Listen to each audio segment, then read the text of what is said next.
Шинжлэл бол сэтгэл гарган хийх ажил юм. Шинжлэлийн засгийн газар. Улсын их хурлын 2012 оны сонгуулиар ардчилсан нам олж аль нэг хүчинтэй хамтран засгийн газраа байгуулах эрхийг ард иргэдээс авсан. Тэд энэ эрхээ Монгол Ардын хувьсгалт нам, Монголын үндэсний ардчилсан намын шударга эсвэсэл, иргэний зориг ногоо намтай хуваалцахаар гэрээ үзэглэн баталгаажуулсан юм. Харин засгийн газартаа шинжлэлийн гэсэн тодтгол оноож үйл ажиллаараа шинжлэлийг батлан харуулж эхэлсэн. Шинжлэлийн суурь зарчим. Тэгээ шинжлэл гэдэг юу юм бэ гэдэг асуултыг би өглөө болгон өөрөөсөө асуудаг л та. Иргэдийн өмнө хүн суртал арилж Хариуцлага хүлээх асуудал төр хүний өөрийн асуудал байхгүй. Манай нийгмийн ерөнхий чиглэл бол зөв явж байна. Зөв явж байна. Энд зүгээр сэтгэлээ зүрхээ сонсох асуудал байхгүй. шинжлэл бол сэтгэл зүрхнээс яг ажиллаж байл гэдэг. Иргэндтэй тэр бодлого нь халдамжтай байх. Энэ бодлого хэлж байгаа. Ер нь чиглэл зөв багт бол хизээ нэгэн зөв очих хөстэй газараа заавал очдгийг бол хүн төрөлхтний өнгөрсөн төв харуулсан шүү дээ, тийм. Шинжлэлийн засгийн газрын тэр чигээр нь бүх хүмүүсийн таалагдж байгаа зүйл надад бол бүгд энд цагаа барьдаг.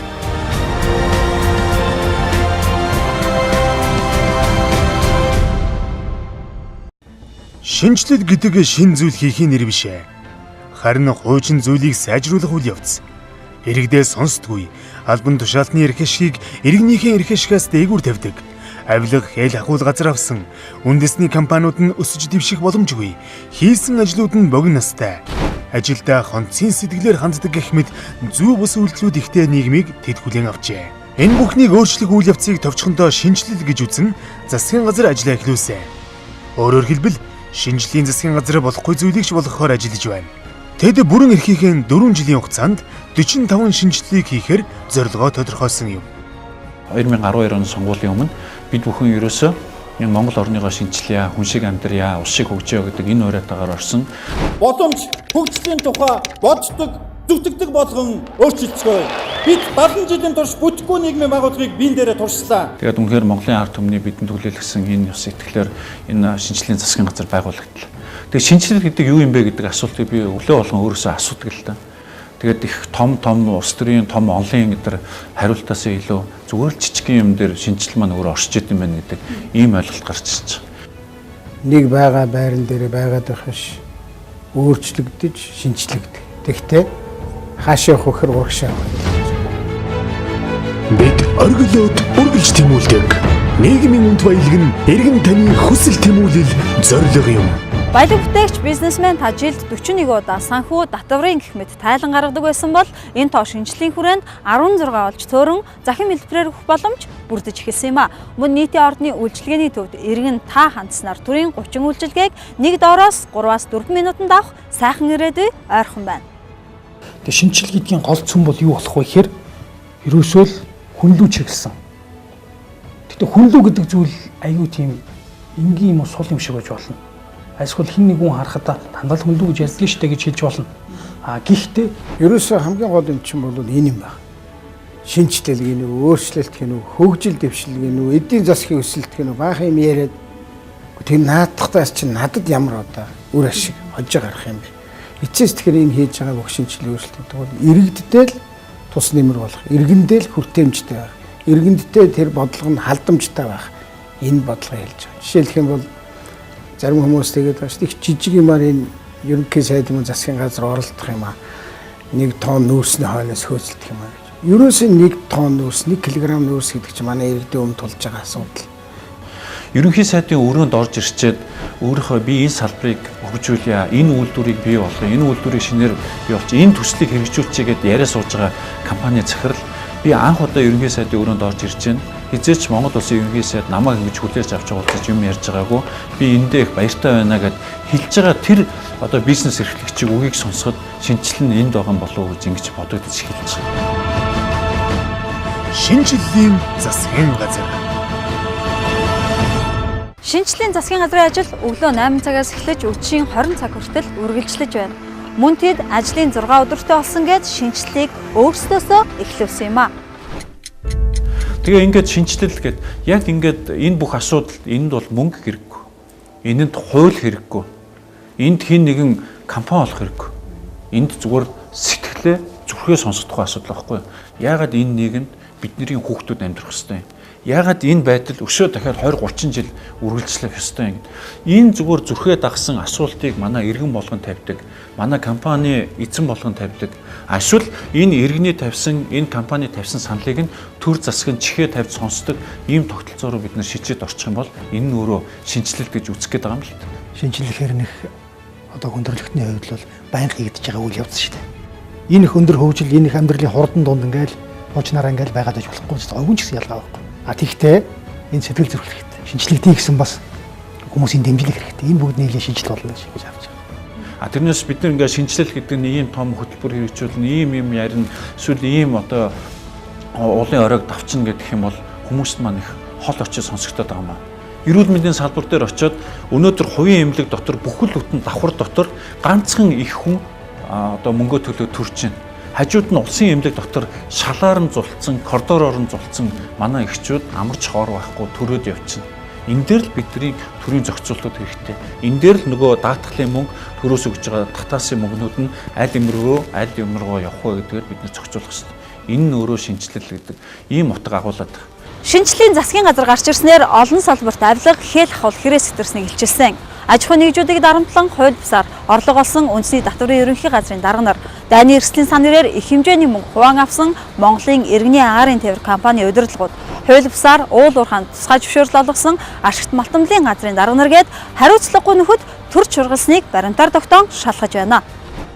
Төрийн албанд танил талаараа шургалсан нөхөд Монгол улсыг биш амин хувиа бодож ажиллаж байсныг засгийн газар иргэддээ хэлж тэднийг төрийн ажлаас холдуулсан. Гэхдээ хариуцлага гэдэг албан тушаалаас нь халах гэдэг ойлголт огт биш. Харин улсад учруулсан хохирлыг нөхөн төлөөлөх, гин бурууг нь арилгах, хариуцлага өөрүүлэх тухай ойлголт юм. Гэтэл үүнийг намаар нь ялгуурлан гадуурхаж, төрийн албан агчдыг хомруулан халсан гэдэг хаягтаагаар олон нийтэд зарим талууд ойлгуулах гэж оролдон ярьсаар байна. Харин засгийн газар төрийн албан агчийг хүнийн өөрийн гэж ялгах ёсгүй гэдгээ мэдэж байгаа. Ерөн зүгээр шинжлэлийн засгийн газрын нэг бариад байгаа 3 гол зарчим байгааг нэг нь бол иргэдэгээ оролцуулъя, хоёрдугаарт нь ажиллаа хийхдээ аль болохоор л ил тод нээлттэй тунгалаг хий, гурав дахь нь бол буцаж тайлгнадаг, буцаж харьцдаг, ярьдаг ийм л бай гэсэн ийм 3 зарчмыг хэрэгжүүлэх гэж зүтгэж байгаа даа. Тунгалаг гэдэг чинь зөвхөн шилэн байшинда биш үү дээ. Тушаа шийдвэр ил тод байна уу? Санхүүгийн тайлан ил тод байна уу? Ажилчдын дотор нь амьдардаг, ажилдаг урамшууллын систем, бусад тогтолцоо бүгдээр удирдлагын систем тунгалаг байж чадж байна уу? Дараа нь тайлгнадаг засгийн газар байдаг. Нөгөө нэг зүйлийг хийлч алгуулж болохгүй шүү дээ. Цаг хугацаатайгаа шахад тайлгнах. Цаг хугацаанд өгөх. 106 аймгийг засамтаар холбоно гэсэн бол намар 3 аймагтаа сууж болохгүй нэ шүү дээ. Тэрийг байнга тайлгнадаг явцаа. Энэ процесс бол өөрөө шинжилгээний тулгуур зүйл юм а гэдэг дээр хүрсэн. Засгийн газар хариуцлага умарцсан нөхдөөд хатуухан сануулга өгч чадвал хий, чадахгүй бол заагаа тавь гэсэн зарчмыг барьж байна. Тэгээд хариуцлага алдах юм бол хүний өөрийн хамаагүй нөхдүүдээ хариуцлага хүлээгээрэй гэдэг энэ зүйлийг бол ярих. Хариуцлага хүлээх асуудал төр хүний өөрийн асуудал байхгүй. Одоо жишээлбэл төрийн банкн дээр асуудал гарсан. Үнэхээр төрийн банк нь өөрөө иргэдийнхаа 6% зээл өгч чадаагүй талбай дээр хүнээ жагсаацсан мөртлөө өөрсдөө зээлээ аваад явцсан, өөрсдөө урамшуул аваад явцсан энэ асуудлуудыг хариуцлага тооцоолсон. Хариуцлага тооцоод эхэлсэн. Та нар ч гэсэн харсан байх жишээ манай хариуцлага хяналт хэрэгжилт гэдэг дээр жишээлх юм бол төрийн алба гэдгийг та нар төрийн банкныхны хийсэн үйлдэлээр ойлгож болохгүй шүү. Одоо манай өнөөдрийн төрийн албанд ороод ажиллаад явж байгаа хүмүүс маань эсвэл хуучин ажиллаж исэн хүмүүс маань цаашаа үргэлжлүүлээд ажиллая гэвэл ийм юмыг бити хийгээрэл дохио санааж болгож эхэлж байгаа. Өөрчлөлт шинжилгээ явуулна л та.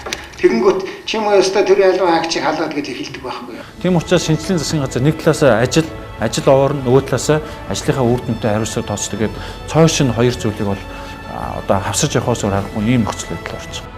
Шинжилгээг хийхэд нэг ойлголт, нэг санаа, нэг хүсэл эрмэлзэл чухал. Гол нь иргэдийнхээ мөрөөдөж байгаа тэр зүйлийг засгийн газар хийхээр зорих.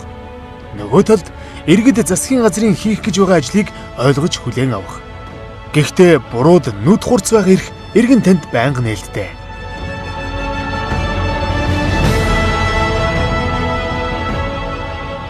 Төр нээлттэй хариуцлагатай байхын зэрэгцээ иргэн бүрээ сонсдог зөөлөнчтэй байхыг шинжлэлийн засгийн газар зорж иргэд бүхий л төрлөөр төрд үгээ өргөдөг болоод 200 гаруй хонож байна. Өнгөрсөн хугацаанд нийт 35,000 орчим иргэн төрд үгээ дайжээ.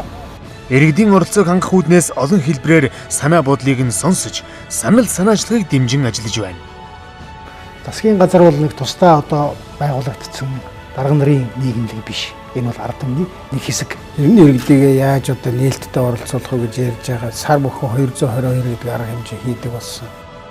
Шинжлэлийн засгийн газар иргэдээ сонсдог, иргэддээ тайлгнадаг, тунгалаг төр байхыг эрхэмлэн суурь зарчмаа тодорхойлсон. Энэ суурь зарчмын голц мөн Монгол хүн та их орондоо амар тайван, аюулгүй, сайхан амьдрах ёстой гэж засгийн газар үзэж байгаа. Сардаа нэг удаа хүмүүсийг сонсоод ингээд бол шинжилгээ өөрчлөлт хийхгүй юм байна. Цаг тутам, минут тутам байнга одоо ингэж сонсож явах хэрэгтэй байна. Нээлттэй гэдэг бол тэрнийг хэлнэ гэж. Үзээд бид нэр манай иргэд утсаар, мессежээр их олон аргуудаар өөрийнхөө саналыг төр засагтаа хүргэж явах тэр арга бол 11 төвийг байгуулах юм байна гэж бодсон. Ингээд нэг мэдээллийн одоо юу гэдэг тэгш байдлыг бий болгох. Дарга нэг ойлголттой байгаа бол иргэн нэг ойлголттой байна. Иргэн үнэхээр иргэнд амьдрал хэцүү байгаа бол тэр хэцүүг нь дарга бас мэдэрч байгаа. Ийм эрх холбоо бий болж засгийн газрын ажил шинжлэгдэх ёстой, үр дүнд хүрэх ёстой, түмэн олонд ойлгомжтой байх ёстой, тэгжээж дэмжлэг авах ёстой гэдэг ийм л агуулгатай. Надад одоо нэг гэр олгооч гэдэг юм уу тийм ээ. Надад одоо нэг хүүхдийн сургалтын төлбөрч гэдэг юм уу тийм хүсэлтүүд нэг хэсэг байсан. Одоо бол ер нь багас хандлагатай. Одоо яавал одоо тамхины хуулийг хэрэгжиж өгдөг тийм ээ. Дараа нь архины хуулийг гаргахчул яасан. Ерөөсөө засгийн газар ингэж ажиллах зүг байна. Ингэвэл буруу байна гэдэг ийм одоо ажил хэрэг санал маш хэрдэг болсон. Тэр нь л талархалтай байгаа. Тэгээд 11 төвд маш одоо тийм улс орныхоо өвчний төлөө яавал хөгжил дэвшлийн төлөө бид ажиллах уу гэдэг дээр санал тавьсан иргэн байгуул хүмүүсийг салбархныг авчиж бид ярьдаг. Тэгээ сая өнгөрсөн засгийн газрын хуралдаан дээр бид нэр 11 төвийн тухай бас мэдээлэл хийсэн засгийн газрын гишүүдэд та бүхэн одоо ийм асуултууд нь хариулсан байна. Танай яамны хариултын хувь хэмжээ ийм байна. Одоо энийг хамгийн сайн явж байгаа яамны нь байна. 18 гэдэг ингээд яамдаас өөрөө өгсөн. Дээрээс нь бид нар засаг MN гэдэг одоо хамгийн том манай засгийн газрын шинжлэлийн засгийн газрын хамгийн том нүүр царай веб хуудас ажиллаж байгаа. Энэ дээр бол засгийн газрын ерөнхий сайдын, засгийн газрын хэрэглэх газрын бусад яамдын ямар л гарч байгаа шинэ үйл явдал байна, уулзалт байна, шийдвэрээ тэрийг бүгдээр ингээд тэгшгэн тавьдаг. Энэ том вебсайт ажиллаж байгаа юм байна. Дараа манай хэвлэл мэдээлэл албад нэг том ажиллах юм байна. 7 хоног болгон манай засгийн газрын кабинетын гишүүд гарч байна. Өнөөдөр бол ерөнхий сайд өөрөө хэвлэлийнхэнтэй байнга тогтмол уулздаг. Энэ ажил бол тогтмол болоод явцсан. За дээрэс нь тодорхой яг салбар чиглэлийн сайд нар иргэдийн асуулт нэгдүгээрт нь сэтгүүлчтэй хэвлэлийн багвар хийх маягаар уулзчих. Хоёрдугаарт нь 7 хоногт бас онлайнаар яг иргэдийнхээ санал хүсэлтийг аваад тэрэнд нь хариулаад ажил хэрэг болох ийм уулзалтуудыг одоо бас шинжилсэн хэлбэр зохион байгуулад эхэлж байна. Шинжлэлийн засгийн газрын тэр чигээр нь бүх хүмүүсийн таалагдж байгаа зүйл надад бол бүгд энд цагаа барьдаг. 9 сагсаас гэсэн бол 9 сагсаас Монгол хүн цагийг яаж мундаг барьж болт юм бэ гэдгийг харуулж байгаа. Тэр л таалагдж байгаа. Хамгаалтынхан зам дээр хүлээж байгаа цагдаа нар арга хэмжээнд урьдчилан байгууллагууд бүх хүнд хүлээлт гэдэг зүйлийг огт үүсэхгүй байна.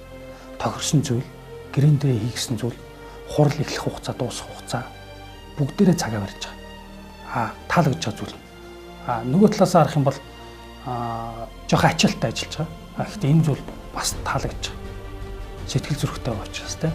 Өнгөрсөн 4-5 сар бол бид нар үндсэндээ яг ингээл одоо бүгдсэн хүмүүс шиг дотроо яг одоо энэ өрөөнд тасалгаандаа эсвэл салбар дээр үйлдвэр дээр газар дээр нь очиж бүх бэлтгэлүүдэд хангалаа штэ. Одоо бидний яг акшн хийх, яг бидний үйл ажиллагаа хийх, хурц жотоо барих ийм цаг үе ирсэн учраас эргээд нийгэмлэг хүмүүс рүүгээ бол гаргая. Энэ бодлогоо танилцуулъя. Эхлээд бид нар шинжилгээ танилцуулж чинь. Дараа нь бид нар юу бүтээх, юу бүтээн байгуулах гэдгээ бас хүмүүстээ өгье. Дараа нь бид нар яг энэ тодорхой салбаруудаар ямар шинжилгээ өөрчлөлт хийгээд байгаа. Хууль эрх зүй, эрүүл мэнд, боловсрол, нийгмийн даатгал, нийгмийн хамгаалал, тэтгэвэр тэтгэмж бүх энэ асуудлуудаараа ингээд хүмүүстэй иргэдтэй тодорхой зэгцтэй ойлголт өгье. Энэ бол мэдээж засгийн газрын одоо үндсэн үүрэг гаргаж байгаа бодлогоо хүмүүстэй хүргэх энэ чиглэлээр үйл ажиллагаа явуулж байгаа эргээд иргэдээсээ хариу авах. Тэгэхээр үнэхээр ийм нэг амьд засгийн газар, оролцооны засгийн газар, нээлттэй тунгалаг засгийн газар болох энэ чиг үүрэг маань үндсэндээ хангах болоо гэж ингэж бодож байна. Тэгээ шинжил бол ерөөсөө зөвхөн засгийн газрын ажил биш. Энэ бол Монгол хүн бүхний өөрсдийнх нь хүсэл мөрөөдөл тэрэндээ хүрэх гарцанд нөлөөлөх ийм зүйл гэж бодоод байгаа. Яг гэвэл бид нар өдрөө сайхан амьдрах хүсдэг үстэй. Шинжилгээ гэж юу юм бэ? Яг шинжилгээ гэдэг маань өөрөө хөгжил. Шинжилгээ гэдэг маань өөрөө хийх ажил байна шүү дээ. Шинжилгээ гэдэг маань өөрөө хүн баг шүү дээ. Энэ гурван юм руу чиглээгүй шинжилэлт бол өөрөө агаарт үлдэнэ. Эсвэл хүмүүс асар амархан хурдан мартна. Тэгээ шинжилгээ хийхэд бүх хүмүүс сэтгэл хэрэгтэй. Сэтгэл өчөж энийг эргээд хүмүүсийн дэмжээгүй шинжилэл дахиад эргээд хязгаарч хөрсөн дээр боохгүй. Аль болохоор л иргэдийнхээ оролцоотой юм хийвэл алдаа оноо багтаа байна л гэж үзэж байгаа. Тэгээ хүнийхээ төлөө хийсэн шинжилэл, хөгжлөө тэтгэсэн бүтээн байгуулалт хийсэн шинжилэл болдог гэхээр үр дүнтэй. Тэгээд дахиад зөв хүн шинжилгээний төлөө шинжилэл хийгээд байгаа биш. Энэ гурван зүйлээ бид нар бодож хийж байгаа. Ингэсэн тохиолдолд та бидний үр хүүхдүүд үнэхээр нэг тийм нэг хүн шиг нийгэмд амьдарч чаднаа. Монгол улс өөрөө дэлхийд нэр хүндтэй байна. Монгол гэдэг улсын брэнд зөвхөн Монгол улс Чингис хаан гэдэг энэ хоёр нэр явахгүй. Араас нь манай ноос ноолуур, нөгөө ойдол, нөгөө сүү, мах сүү, эсвэл одоо өөр үйлдвэрийн бүтээгдэхүүн гээд олон бид нар брэндтэй болно. Энэ брэндүүдээ бий болохын төлөө, энэ хөгжлөгөө бий болохын төлөө, энэ аятайхан одоо салбарууд бий болохын төлөө тэгээд одоо орон сууцтай, ажилтаа, орлоготой, цалинтай ийм нийгэм болж ижил бидний шинжилгээний үр дүн гарах юм аа. Шинжилгээ зүгээр бидний гарт байгаа хэрэгсэл, бидний гарт байгаа боломж. Энэгээрээ дамжаад бид нэр хүрэх байгаа тэр том зорилготой хүрч олон саад татахтай дараад бид хүрэх гээд байгаа тэр нийгэм, тэр нөхцөл, тэр хууль эрх зүйн орчинд бол шийдэж орё л гэж. Монголын ард түмэн шинжилэлд итгэж байна. Шинжилгээний төлөөч засгийн газар хичээнгүйлэн ажиллаж, ард иргэдийнхаа итгэлийг дааж яваа. Гэхдээ шинжилнэ гэд иргэд бид хүлээх бус оролцох нь чухал юм. Тиймээс таны миний та бидний оролцоог шинжилгээний засгийн газар хүсэж байна. Хэн нэгний халаасанд хэдэн төгрөг хийлгүүгээр бизнесээ эрхлэн ажиллаж хөдөлмөрлөх боломж ихтэй. Сайхан амьдрахад цалин хөс нь хүрэлцдэг. Өр хүүхэд нь эрүүл саруул эрдэм номтой байхыг хүмүүр хүсдэг. Үүнийг л иргэддээ олгох гэж шинжиллийн баг ажиллаа эхлүүлсэн.